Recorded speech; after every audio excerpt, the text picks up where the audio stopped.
so we move to Petros Kokalis for the left. Thank you, Pascal.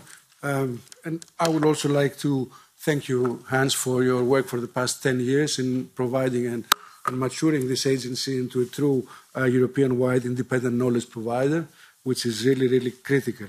I would like to make two comments.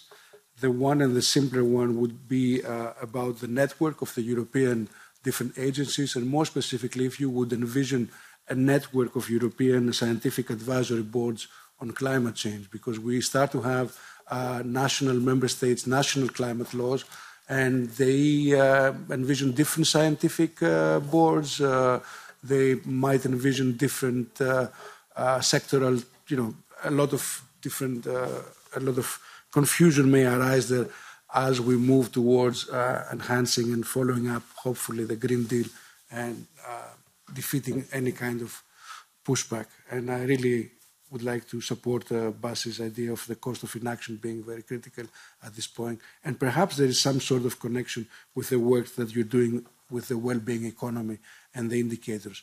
Now, going to the indicators, I would also like to support a colleague Orville's discussion about the Sustainable Development Goals and the idea of whether they would be proper metrics for adaptation. The idea of, because you spoke a lot and you published recently the cost and effectiveness of adaptation spending.